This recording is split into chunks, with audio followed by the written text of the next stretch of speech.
এদিকে বন্যা কবলিত মানুষের সহযোগিতায় বৈষম্য বিরোধী ছাত্র আন্দোলনের উদ্যোগে দ্বিতীয় দিনের মতো ঢাকা বিশ্ববিদ্যালয় টিএসসিতে চলছে গণত্রাণ কর্মসূচি। সমাজের সব পেশা ধর্ম মানুষের সহযোগিতার হাত বাড়িয়ে দিয়েছেন বন্যার্তদের জন্য। আবির হোসেনের ক্যামেরায় এইচ এ মিতু রিপোর্টে দেখুন বিস্তারিত।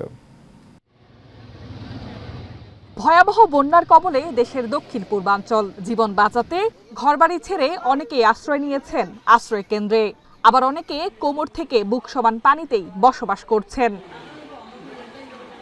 বন্যার্তদের সহযোগিতায় ঢাকা বিশ্ববিদ্যালয়ের টিএসসিতে ত্রাণ বুথ খুলেছে বৈষম্য বিরোধী ছাত্র আন্দোলন। তাদের ডাকে সাড়া দিয়ে সাহায্যের হাত বাড়িয়ে দিয়েছে পুরো দেশের মানুষ।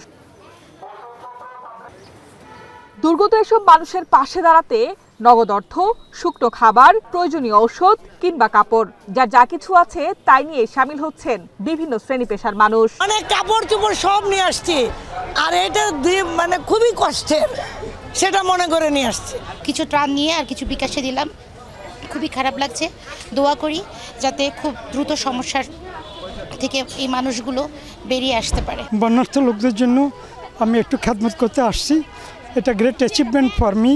সামর্থ্যবানদের পাশাপাশি স্কুল কলেজের শিক্ষার্থীরাও হাত বাড়িয়ে দিয়েছেন সহযোগিতার। অনেক শিক্ষার্থী নিজের টিফিনের বাঁচানো টাকা জমা করেছেন ত্রাণ ফান্ডে। আল্লাহ বাঁচায় রাখুক যাতে বন্যা মানুষরা বেঁচে থাকতে পারে ইনশাআল্লাহ। ওরা কষ্ট পাচ্ছে সেজন্য দিচ্ছি।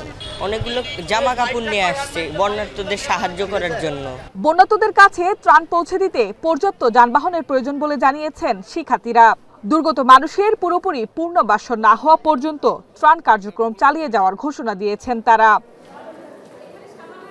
H A Mitu, Asian television, Dhaka.